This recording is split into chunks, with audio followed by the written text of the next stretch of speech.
It has. It's been a radical change. You go through COVID, everything shifted online, and then now created another massive change. The old ways of assessing students just really don't work anymore. I'm designing assessments knowing that they're going to use ChatGPT. It can't just be a simple yes, no. Students are using it all the time. They could just set up an agent and do all these assignments for you. Human judgment is still going to be needed. Today's special guest is Dr. Matt Metzgar.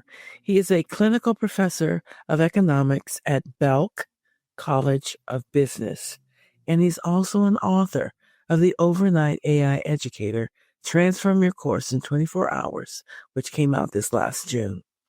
Matt has developed the 5-step framework that empowers college instructors to redesign an entire syllabus, assignments, and assessments in just one day. Let's welcome him into the show and hear more about this book and framework. Matt, welcome into the Insiders Career Club podcast. How are you today? Good. Thank you for having me here, Sindy. Well, wonderful. Why don't you start off by telling everybody a little bit about you and what you do? Sure. I'm currently a clinical professor of economics at Charlotte, and I've been heavily researching and with the challenge of AI and assessment that a lot of other people are dealing with. And so I recently wrote a book on that, and happy to thoughts on that. Okay, wonderful. Well, let's just jump right into it. How has AI influenced your approach to teaching economics? Because I know it's changed it a lot. It has. It's been a radical change. It's like first you go through COVID and through that, all the shift to online, everything shifted online. And now AI's kind of created another massive change. And so, all these previous professors have been using for decades, really, the multiple choice question, if they're online, they're easily answerable by AI, GPT or whatever. It's all about, that's kind of, it affects everything else. Mm-hmm. But the assessment piece, I think, to me is the big, because the old ways of assessing students just really don't work anymore. Oh, interesting. So what specific tools are you using in AI or platforms have you incorporated into your teaching curriculum?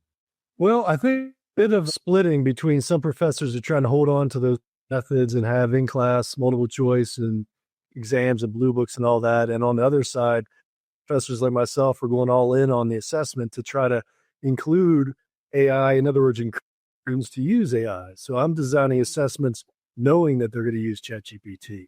And it's a different type of assessment. But it can't just be a simple yes, no. It can't be right.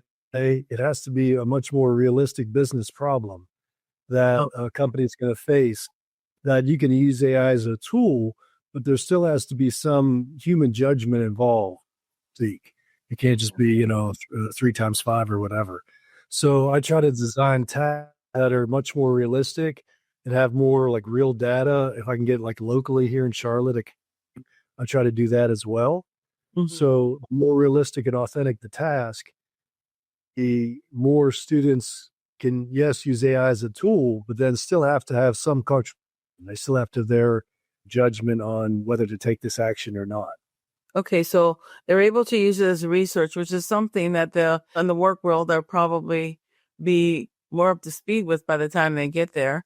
And then they're also pulling in their own wisdom and knowledge and opinions and ideas as part of their answers, which is much different than the check this box, yes, true, false, multiple choice answers, right? That's exactly right. Tell us about the book you wrote and why you were inspired to write it and why now. Yeah, I feel AI really started to impact my classes in the fall of 2024. And some of those old assessments I was giving online were obviously just people were using ChatGPT students to complete. And so I spent a ton of time over that holiday break, to really redo a lot of my assessments and everything like that. So, Mhm. and then I rolled those out during the January semester and learned a lot of things. And so really at that point, I'd try to just share that wisdom and my experiences with professors to kind of help them move a little quicker along that curve. So I just tried to a 5-step process to say, hey, look, it's not insurmountable. You can do it. You can speed fairly quick if you just kind of follow this path. So really, that's what I was looking to do, is say, hey, I did tried all these different things. Some things worked, some things didn't. But here's kind of a step by step that you can use if you want to get up to date with your assessment. Okay, so it's kind of like a quick start. Can you tell us what the different steps are, the 5 steps? Yeah, the first step is, and it's funny, I should say, I was just at a workshop type of conference where people were talking about this. Other groups, were coming up with these ideas, and I kept thinking, yeah, that's exactly what I was about in the book. So, I definitely don't claim that I'm the only one in the universe with this. And I think other people will come to these answers as well once they kind of think it through. Mhm. First step is to look at what are the current and potentially future skills that companies are looking for. We had our board of advisors at UNC Charlotte Belk College of Business come in, and they say, we want students to be exposed to AI. When they work for us, we want them to already know how to do it and what to do with it, to use it properly and ethically. And Mhm. these are wanting students coming in with that AI fluency. So that's the first step. Say, okay, AI may have eliminated some job functions, some jobs entirely, but well, all these other normal corporate jobs exist. And so what are specific skills that companies are looking for? AI might have changed and say, okay, before some of these stricter calculation type of positions where you're just calculating and using data analysis, there's a less demand for that, higher demand for communication, working with others, collaboration on a bigger project, a team project, Mhm. seeing what's out in actual current job ads. And you can use AI to do that. You can use ChatGPT search and say whatever field you're in, a biologist, a chemist, whatever. They search current job ads, come up with the top 5 or 10 skills that are common, that are in demand, and use that as a starting point. What are companies looking for? What can we then develop in students to help meet that need? Okay. So then once you get the skills, then it's just about building tasks for students to practice those with. So again, try to make it realistic, where whatever these skills are, it's communication or applying judgment, building those skills. That's the second step. And the third step is now you put in the teaching part. What do I, as the instructor, need to do? Resources do I need to put out there in terms of textbook information, AI models, whatever's needed to help students be successful on those tasks. And the fourth step then is, once you have tasks that students are doing, you of course need to grade them. And you have to think about, if you have large numbers, how much time you can spend on each one. But a lot of professors are going to try to do like base grading, so to speak, if it's a project where AI can read it and give a base grade, and then you can agree, disagree, raise it, lower it, whatever the case may Mhm. be. Okay. And then the fifth step is just then it's kind of, you've got the whole cycle. And then the fifth step is just to kind of reflect and iterate and then try to improve upon, what went right and what went wrong, just like a normal situation there. Those 5 steps kind of encapsulate the cycle. And I do it fresh every semester or every term, whatever it is. And it really should take that long. You can use AI tools to help accelerate that process. Well, I think, from all the things that I've read, the types of skills that I see a change in besides the technical piece, right? Current technical mastery of current systems that are kind of general, like Microsoft and computers in general, or Excel and PowerPoint or whatever. But also to have the ability to learn new software and applications. And those things are important to be able to learn and adapt and bring those into what you are currently doing, find a way to use them. So it's the soft skills too that employers are looking for, from my understanding, where they are looking for more analytical skills, not just being able to do the job, but to interpret the results that you get. That's a key piece that wasn't necessarily as high on the list before from what I've seen. And yes, the collaboration skills, the creativity, and there's a whole host of others, and there's a list of them on my website. So if you want to go check some of that out. But yeah, they're looking more for soft skills because those are the skills that they find that with the new mediums of doing Zoom classes or whatever, you're not getting the interactions, the interpersonal skills that you would have had before. They're not as honed as they would have been because you're not in the classroom setting anymore. So those are some of the things that employers are looking for. Absolutely. Yep. So talk a little bit about how your book helps a faculty member drastically or realistically transform a course in just 24 hours. And what does that day look like? Yeah, a lot of, as part of one of my job functions last semester was to interview various professors and see, how they're using AI or how they're not, so on and so forth. That, a lot of professors are still skeptical about it, so to speak, and are just kind of like ignoring it and hoping it just goes away or something like that. Mhm. And they're trying to stay with their kind of assessment models and teaching methods that have worked for the last, Mhm. 20, 30 years. And I think part of that's a little bit of fear as to how much work they think it would be if I'm going to change all stuff. And so that's why I think, again, if you have a set process and you did it, worked with others in some sort of like cohort. So if a professor didn't want to do, maybe they work with 2 or 3 other professors Mhm. and put things through and get things rolling. It doesn't take that long of a time. I'd say one about using AI to help find these current job skills, or you can look at even public predicting what future skills are going to be in demand, like you were talking about. You Mhm. can also use AI to build a lot of these learning resources.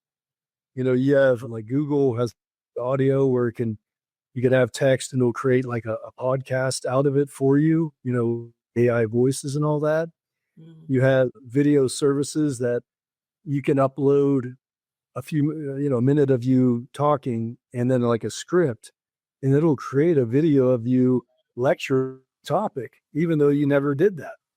And it can even translate you into different language. So Wow. I can load the script and say, here's a script about economics and have me speak in Chinese, and boom, it can roll it out. In my mind, if you view it more as an opportunity, then it opens up a lot more things. And again, if you try to get into it, move quicker through a lot of things. The whole idea behind AI is to help people be more productive. Mhm. If you look, research, it is right now helping office workers be more productive.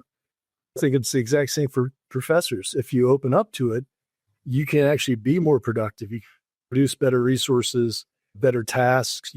AI can help you design tasks. You can create tasks, and it can even help you kind of think through as you do a 360 view and see what worked and what didn't. So in my mind, missing out if you're not using it as a tool to help you increase speed. And so that's something else emphasized in the book. Okay. I think the old ideas around fear and intimidation hold true. That's something new. A lot of people don't like change. That's one thing. But then they might want to do it, but they don't know where to start. So that's a little bit of the fear and intimidation. And both of those things working against them kind of keep them 2 steps back. So hopefully they'll change their mindsets, and your book as a resource, especially for professors, I'm hoping that the word gets out and that they will see it and be able to adapt it to their needs. Yes. Absolutely. I mean, on the small end, you could always, if someone was very fearful, they could just maybe one assignment, open it up and say, okay, you can use AI in this assignment. It's a different assignment. Just try it. And just kind of a small step. But I think that they'd see the benefits to both the faculty and the students, and then would be more likely to change. I would say that when I taught this song, I encouraged students to use AI and all that. And on the teaching evaluations, I had a interesting student, and she said it was great to actually AI to help me learn rather than just to cheat. See, they want to use it properly. They know it's a tool, and they don't want to just plug these questions, copy and paste, and give the answers. They know that's not doing anything. It's not helping them. So they have that desire to learn it because they know it's out there. They know companies are using it themselves for all sorts of things. And so that's what people have to just get that lane and open themselves up to it. Yeah, I recently coached a college student that, he was coming up on his graduation, and they're very up on the technology and the use of it. And I think I'm trying to remember what his major was. It was either in finance or economics. I mean, I think he had a double major because he also minored in something else. But he's a very bright young man, and he knows the ins and outs around AI. He's not from here. He's a student in Spain, which maybe their curriculum's slightly different. But it was great to speak with him and to hear how he's approaching things and to what they're learning. And, he was very diverse. And so I think students tend to be that way. They're there to learn. They want to learn. And if you don't help them master these new skills, you're really doing them a disservice because employers are looking for the colleges to teach them how to use it so that they can bring those skills into the workforce. And I hope that more people get with it, that are more instructors from high school, teachers in high school to professors. It's going to be the way of the world, and it's not going away. So sticking your head in the sand isn't going to work for very long. Yeah, I would say too, very briefly, I as part of my project, I interviewed some students, so some graduates and some undergraduate students, and just asked them, these are former students of mine, undergrad. I'm like, how often do you use ChatGPT? And the students were like, all the time. We use it for things. She's like, even if I'll send an email to my professor, I might run that through Chat to help me, word it a certain way. Or so students are using it extensively for their own personal use or for projects, whatever. And so, it's up to us to help show them how to use it in a productive way to equip them for the work world. It's already here. Companies are using it. So, Matt, which AI tools do you recommend that educators on a tight budget or with minimal tech experience use? Yeah, that's a great question. I mean, there's issues if you're at a university as far as data protection, data handle. And so, some students could use ChatGPT. Data could then be used for like training purposes, so to speak. So, we have a Copilot and Gemini, and Copilot is really indirectly based off ChatGPT. So those are already like approved for students and faculty to use. So that's built in. If you are in a situation where your university provide that, it's a little bit of a gray area, because if you're going to ask students to use AI and they don't have any data protected way to do it, you're asking them to really put their data at risk. They're going to write about this and that, and then that gets stored in those models. So there has to be some leadership at the university or college level to allow and enable some. It's a great question. I really don't know if there's been a survey about what percentage of schools have sort of AI tools available for their students. Mm-hmm. At least in the US, it's pretty high. I don't know that. That'd be interesting to kind of say how many colleges are already on board and up these tools in a safe, data protected way. Now, how do you ensure that AI enhances student learning rather than replacing their critical thinking? You kind of answered it a little bit, but if you could expand on that just a little bit more.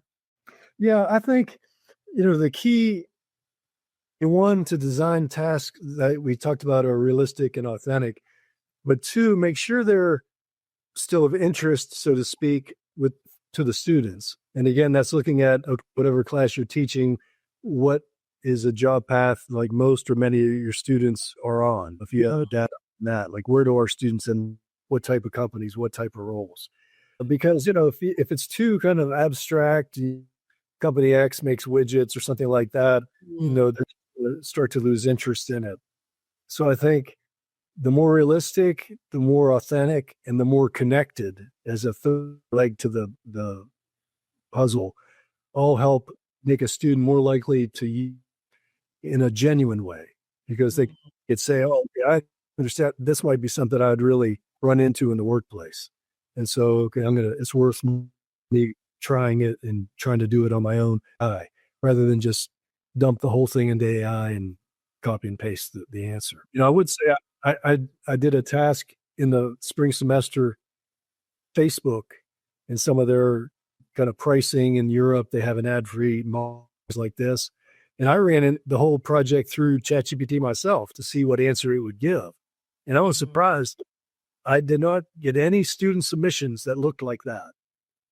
It's telling me that, at least from what I can tell, that they were authentically engaging with the task, but it had value and was realistic, and didn't just run it through and paste it and be done with it. So I'm sure some students are going to take shortcuts and maybe just aren't interested in certain classes. That's going to happen, but you just do the best you can to make it as realistic and of a task as you can get. When you were saying that, I was thinking how the engagement of students has changed over the years. Because a long time ago when I was in college, it's back to the multiple questions, true or false, essay type, whatever's. And we didn't think, we weren't thinking in those ways to be more engaged in the manner that you need to be today to draw students in. So I'm going to ask you a question with regard to this. Do you feel that there's a drastic change with the way that you can draw students in now as to oppose that it may have been even 10, 15 years ago? Because I think it takes more now. Yeah, I think so. I definitely think there, is against COVID changed a lot of things. The attention spans. I mean, post-COVID, when students came back, it was not the same. It was not the same as prior to that. Engagement was lower, attendance was lower, not just for me, for everybody. And so that really, I think the limitations of strictly online education, in other words, taking the old model that you were talking about, where there was some engagement, and then just moving it totally online, where they're just answering these true, false questions, whatever, kind of lowered that engagement and connection to the material for a lot of the students. In some ways, if AI, in some ways, could even make that worse, because those are even more easily answerable. So I think it is. I would say one other piece when you mentioned attention span, with my assignments, they're very short. And so the max submission is usually only 1 or 2 pages. And it might sound crazy, but if you give them, write this 10, 20 page assignment, they're going to just offload that to ChatGPT. But if it's only a 1 or 2 page assignment, then they think, hey, I could do that. It's not going to climbing a mountain or something like that. It's doable with energy levels and updates and things like that. And furthermore, in business and stuff, the communication they're receiving that isn't 20 pages. If like I was saying, like in our college, no one's ever sent me a 20 page thing. It just doesn't happen, right? No one has the time for that. Right. I mean, here's the PowerPoint slides from the meeting, but no one's saying, here, read this 20, 40 page document. So it doesn't exist in the work world. So I'm trying to, again, models, you're not going to have time or the opportunity to give this lengthy documentation. It's got to be short and concise and user friendly and something someone can understand. And so I think that's helped a lot as well. Yeah. You're talking about the PowerPoint document, the rules that I have seen when people are talking, they're like, no more than 9 or 10 slides. You're going to bore your audience, right? So, I mean, even at that, you think, oh, I've got this PowerPoint. I can use that. Well, nobody wants to see 20 slides. It's got to be concise, right? I also think that attention spans, because I know it's even true for myself, that social media and commercials and advertising, all this has trained us to have a shorter attention span. There's so much information, and we just kind of go from here to there. And I think once you're kind of in that and you think that way, it can't be presented in a fashion that's long and uninteresting and doesn't challenge them, because you won't reach them, is my opinion on it. Are there any ethical concerns that you consider when using AI in economic education? There, I was thinking, just because you mentioned that when you were talking about attention span, I was in a conference last year.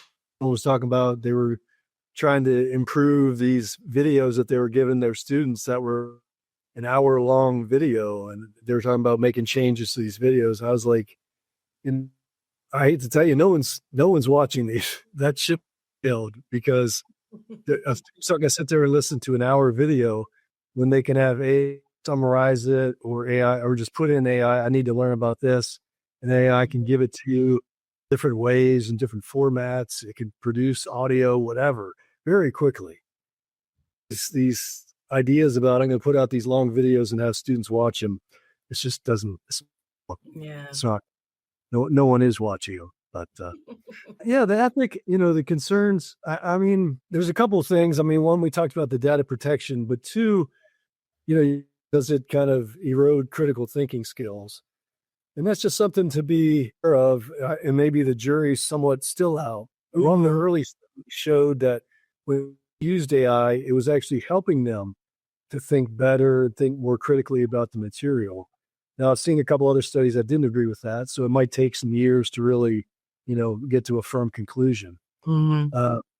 So ethically, you just have to be, well, I'd say, you have to wonder, is that student, are they paying tuition? Are they really learning in a genuine way, and not just be able to push a lot of this through and still pass classes and get grades and graduate? You still want to make sure there's value for the student. It may take some time to see, as these students graduate and go into the workforce, do they have deficits? Are they able to perform well? See, sift out how much learning and how much of it's sticking. But again, I think overall it's a positive. The way I think of it is, if you believe as a professor that, okay, the student's interacting with you and you're an expert on this subject, base economics, that if they talk with me and interact with me, right, that they'll learn and their understanding will increase. Well, as ChatGPT is near PhD level of these subjects, if they can interact with ChatGPT in a good way, ask questions and go back and forth, it's the same thing as with the teacher. So their level of understanding should increase there as well. And so that's where, used in the right way, it should facilitate genuine learning. I want to talk about your background. So what initially drew you to the field of economics, and how has your perspective of it evolved over the years? Oh, good question. I was probably late to economics. I somehow avoided it as an undergrad. I was an education major, so I knew I wanted to teach. But after I finished my undergrad, I went and started my MBA, and that's when I finally took an economics class, and I really enjoyed it, and I felt like I really understood it. It was good at it, so I thought, okay, well, I'll kind of continue with that, and so then I got a PhD in economics. But I'd say, well, I'll put it this way: the good thing about economics is it helped me think clear, forced me to think clearly, and that led to not only just economics, but then applying those kind of principles and ways of thinking to other things. And so I feel like it's been a lot of benefit for me outside of just, supply and demand or something like that. So I wouldn't really feel like my understanding has really changed that much, to be honest, because I felt when I finished like my PhD, I had a firm understanding of all the principles, and like principles don't change over time.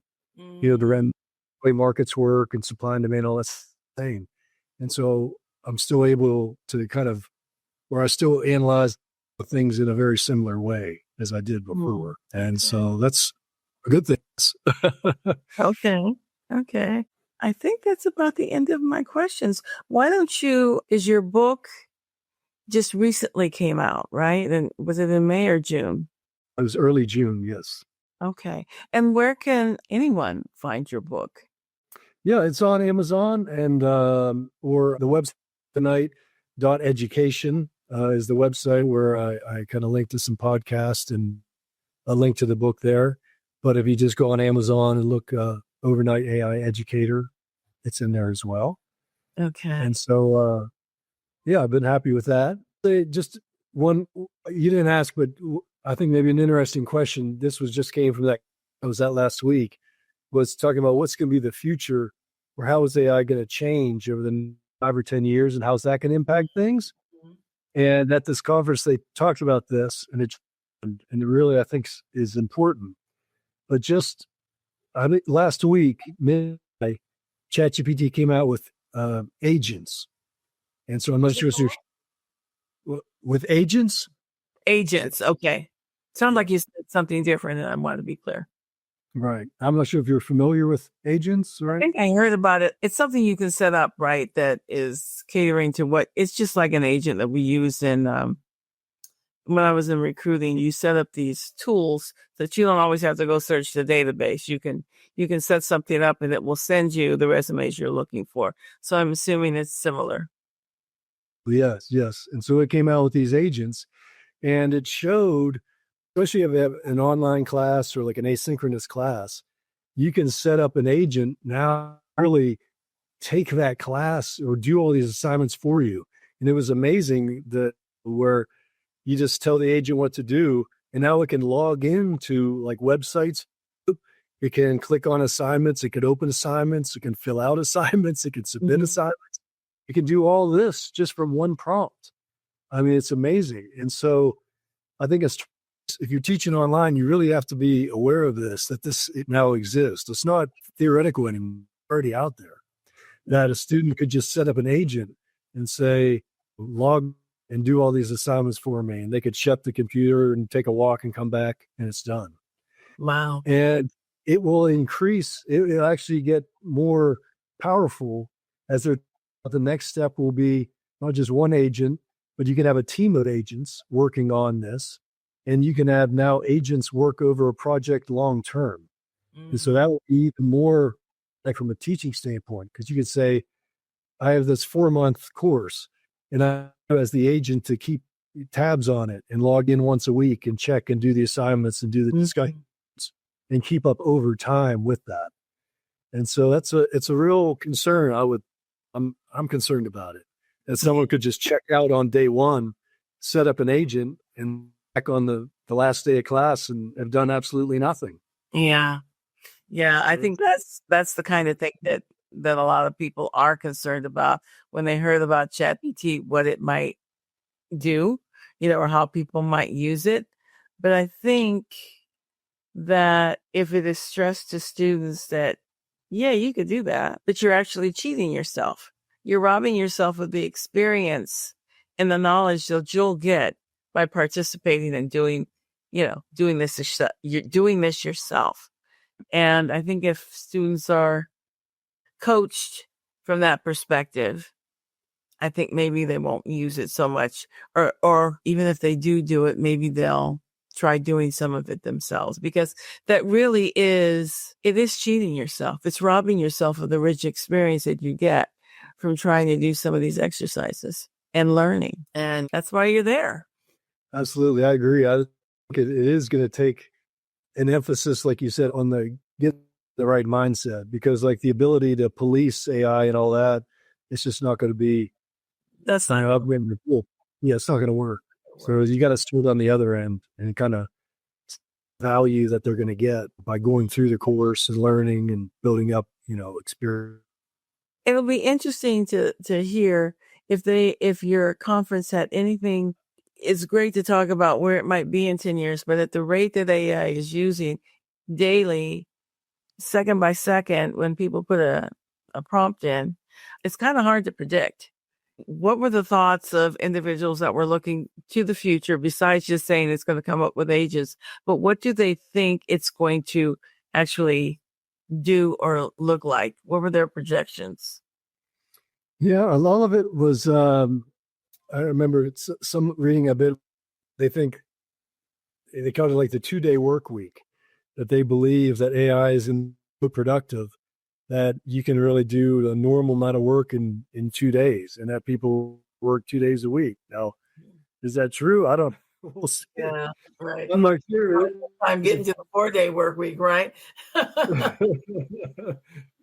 fear is if you could do all this work in 2 days, then they'll just give you twice as much work, right?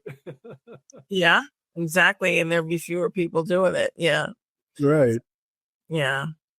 And then the other part, a lot of people just believe these things are just going to be autonomous, that a lot of systems are going to be run fully by with less or no human input into it. A lot of companies are going to have no human workers at all at any level. Companies will be entirely run by AI, and it'll just serve as almost like passive income for like an owner. So, yeah, I don't know. Yeah, I don't know. I don't see the world getting rid of people because, what are we going to do? What's the human race going to do? I don't know. It'll be interesting to see. I plan on being around. I'm kind of glad I'm not in the work world with all the changes that are happening. But for those that are, you need to equip yourself to stay viable and be able to make and earn a good living for yourself. And in order to do that, you have to expand your horizons and be adept at the proper tools that are available. And I know that some people will have to reposition themselves and pivot because their jobs may go away, or they'll be lessened to the extent that they don't want to do it. So, there are new jobs that are coming on the horizon because of AI, like the prompt engineer, like all these different, software engineers will still be around. Coders, maybe not so much, but the people that are actually creating these things and thinking of what the next steps are with it, those people will be around. So creativity is really going to be a skill that people are looking for as part of every job. And there are new jobs coming on the forefront, but others will be leaving. And I mean, that's okay. People are still valuable. You still have skills, and you can find something that will work for you for a career. Is my feeling about it. Well, Matt, it's been my pleasure to speak with you. It looks like I cut you off a little bit. Is there something else you want to say? Well, one last thing, I'll just say from a positive standpoint, a few economists that wrote a couple books about how AI is going to impact things, but to end on a more positive note, they believe that human judgment is still going to be needed and valued no matter what happens going. So that, whatever this company's trying to do, if you're trying to open a new bank branch and you're trying to figure out it, now you could run it through a million AI models, but some person is going to have to sign off on that. Someone's going to have to say yes. And someone's decision say, okay, yes, we're going to put this bank branch here. And then it either does well or not. So you can't just say, well, the model told us to put it here and the model was wrong. That's not good. Right. Mm-hmm. So some human judgment still has to be done for most things. Yeah. And therefore, what these authors talked about trying to cultivate in students and in employees is saying, okay, all the models and all the power at your disposal to analyze this, but still someone has to judgment whether we should do this or not do this, or price of that, whatever the situation. Some person still has to pull the trigger. So yeah, I think that'll remain. Yeah, absolutely. Well, Matt, it has been my pleasure. Thank you for joining us on this podcast. And I'd like you to say your website one more time and the name of your book one more time so people can go out and find it. Sure. It's the Overnight AI Educator, how to transform your course in 24 hours. And the website is overnight.education. All right. Well, Matt, thank you so much for joining me. Take care. Thank you. I really appreciate it. You're welcome. Bye-bye. Hey, Insider family. It's Sindy again, and I wanted to thank you for tuning in to Season 5 of the Insiders Career Club podcast. I am very grateful for your support, and I really hope that you enjoyed the amazing guests that we had this season. This episode marks the close of Season 5. But if you missed any of the episodes along the way, you can catch up anytime on Apple, on YouTube for the video podcasts, which is this season only. Next season will also be video on YouTube, Spotify, Stitcher, Pandora, and all of the major platforms. In the meantime, I'm going to keep sharing timely career insights with you on LinkedIn. If we're not already connected there, let's connect. Send me an invite so we can stay in touch, okay? Season 6 is going to kick off in February 2026. And I really can't wait. I've got some great guests I've already recorded. So I'm looking forward to it, and I hope you do too. Until then, let's stay tuned. Keep an eye out. Watch for my posts because there will be some. And let's stay connected. Much gratitude for your support this year, for this season. Take care.